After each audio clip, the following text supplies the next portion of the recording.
Si cabe el término, la situación del país podría ir de alguna manera normalizándose. Todavía, sin duda, pues esperamos de repente pues una serie de recursos, ¿no?, de las partes afectadas. Hemos conocido hoy que la ex vicepresidenta, la congresista Marisol Espinosa, ha presentado un recurso de amparo, lo cual, bueno, la enfrenta evidentemente con el señor Acuña, me imagino, el jefe de su partido, que se ha pronunciado prácticamente a favor de la disolución constitucional del Congreso. Pero además de las reacciones internacionales que sabemos pues han sido básicamente aceptando, ¿no?, lo que es un hecho consumado y su aparente constitucionalidad, hay un punto que va a ser fundamental para, como repito, ir normalizando la situación por el bien del país, que son las próximas elecciones de enero. Ese es un argumento que ha ido repitiendo el especialista, por supuesto, jefe pues de la comisión especial que propuso los parámetros de la reforma política, que tienen mucho que ver con lo que estamos discutiendo ahora mismo, Fernando Tuesta, a quien le damos la bienvenida esta noche. Fernando, gracias por estar con nosotros después de un tiempo en este país tan atribulado. Gracias, ¿no?, por la invitación, Enrique, por el contrario. Las elecciones parlamentarias de alguna manera van, según lo que has venido repitiendo en los últimos días, van a ir encauzando el conflicto político, porque para empezar, los partidos que por supuesto han criticado lo que consideran una disolución constitucional del Congreso, van a participar en él. El APRA lo acaba de anunciar, dicen, sin dejar de criticar la medida, vamos a participar en las elecciones. ¿Esto qué significa?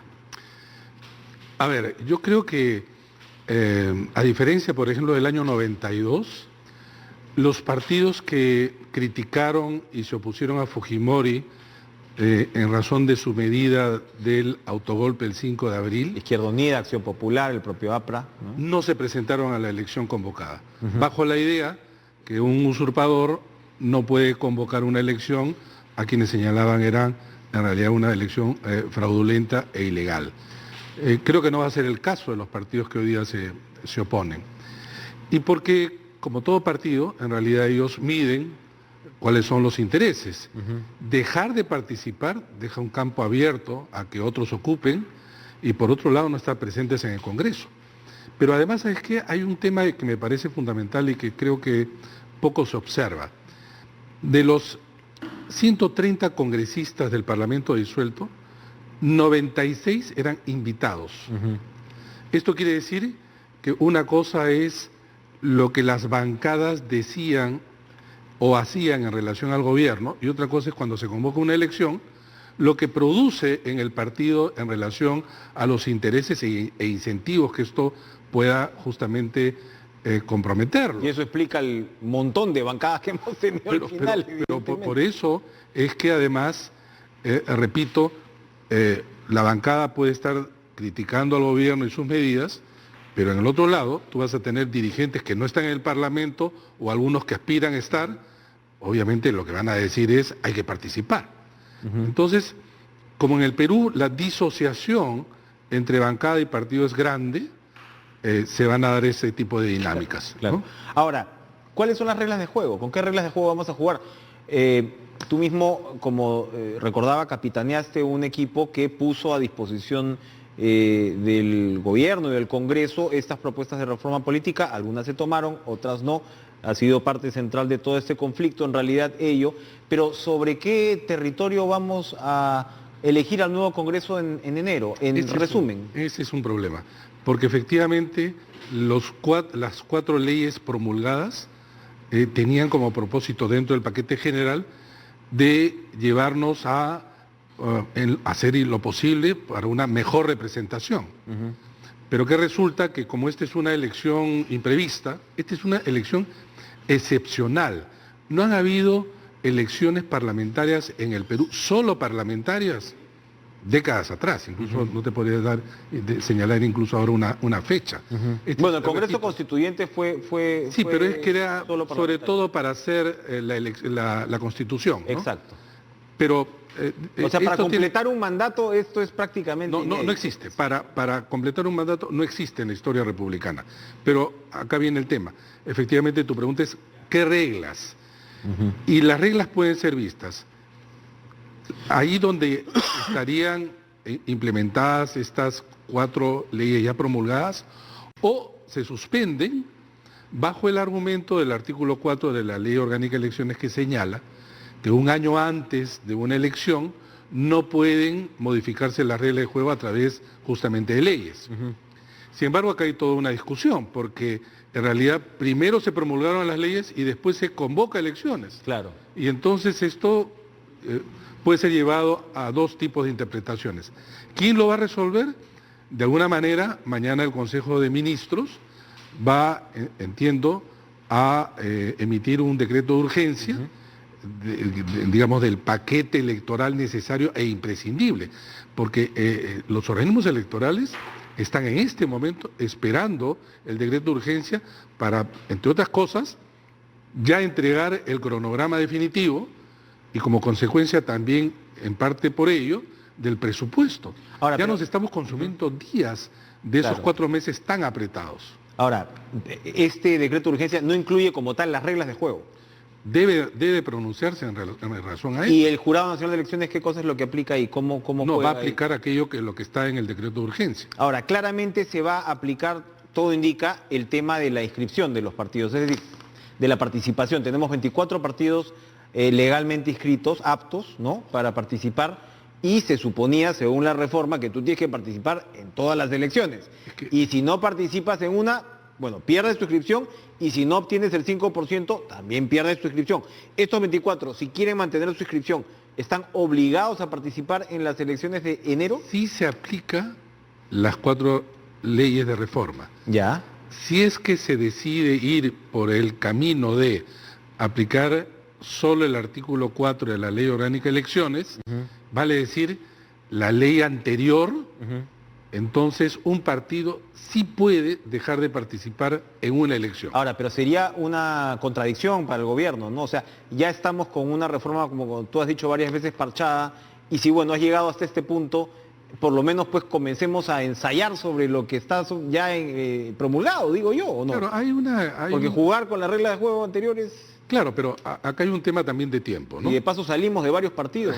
Es que claro, la idea central también era que, sobre todo la ley de inscripción y cancelación, que tenga justamente esa calidad de filtro.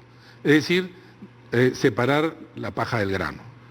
Es decir, que quedan los partidos realmente existentes y se deja de lado aquellos que son meramente membretes. De 24, además es imposible pensar en un país como el nuestro, con partidos extremadamente débiles, tener 24 partidos, ¿no?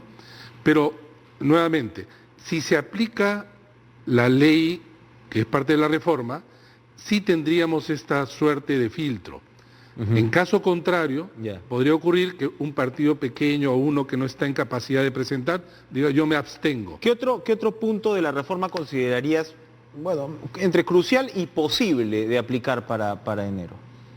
Mira, el tema... Elecciones internas ya fueron. Es que, mira, para mí lo que determina es qué cosa tiene un impacto negativo en el cronograma. Esa debe ser la línea de separación. Si hay artículos de las leyes que colisiona con el cronograma, por ejemplo, democracia interna, obviamente no se puede aplicar. Pero cancelación de partidos, ¿por qué no? Eso es post. O, por ejemplo, aquellos artículos referidos a paridad y alternancia. Podrían ir. O, por ejemplo, aquella que constituye la figura penal que se incorpora a la ley de organizaciones políticas debido a financiamiento ilegal. ¿Por qué no incorporarlo? ¿No? Eso no colisiona con el cronograma.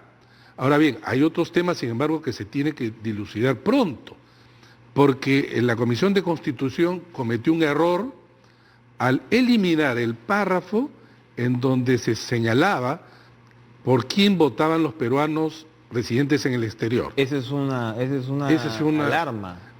Bueno, eso ahorita no pueden votar los peruanos en el exterior. Pero es que ya la ley se convierte en inconstitucional, porque tú por ley no puedes excluir a peruanos del derecho al voto. Esto? ¿Cómo se arregla? Bueno, el decreto de urgencia lo tiene que reparar, no hay manera. No hay manera. No hay otra manera, mejor dicho. Y para ir redondeando, ¿quién puede postular? Porque por supuesto los congresistas, los excongresistas, ¿no?, del disuelto Congreso, ellos juran, pues, o muchos juran que los van a reelegir. O sea, eso fue pues un punto de contingencia muy importante. La realidad de las urnas, ¿no?, determinará qué tanta fantasía había en esto o no, qué tanto valió la pena hacer cuestión de Estado de esto o no. Pero evidentemente para este pequeño congreso que viene, o breve congreso de año y piquito, ellos no van a poder, ¿no? Pero hay algunos que sueñan con poder postular en el 21. ¿Eso tiene algún asidero? Mira, en realidad la idea es que tú no puedes postular de manera inmediata, ¿no? Y entonces no pueden postular a este Parlamento. Claro, el 21 es la pregunta. Yo creo personalmente que tampoco. Porque es un mismo periodo. Porque es un periodo. Porque si hacemos la analogía a nivel presidencial, si es que eso se acepta, entonces digamos en un escenario hipotético, pero Pablo Kuczynski, que se terminó su mandato en marzo del año 2018, también podría postular entonces el 2021, bajo ese mismo argumento. Que hay algunos que no les interesa por el tema de inmunidad. Claro, pero digo esto porque tampoco podría. Y justamente en la reforma colocamos el siguiente texto. Ninguna persona que ha estado a cargo de la presidencia en el periodo puede postular. Vale decir, ni Pedro Pablo Kuczynski, ni Vizcarra. ¿Puede postular ni a presidente ni a congresista? No, no puede postular al presidente. A presidente. A la presidencia. Podrían postular al postular al Congreso. Sí, no han sido los casos de presidentes en el Perú. En otros países sí, ¿no? En otros países sí, en Ecuador, en Colombia. Pero ahora hay varios expresidentes a los que les interesaría una curul. Bueno, Ollantumala tiene problemas, pero Pablo Kuczynski, y legalmente podrían... no, claro, podrían hacerlo, no existe ningún impedimento. Gracias, Fernando Tuesta, por acompañarnos esta noche. Vamos a ir a una pausa.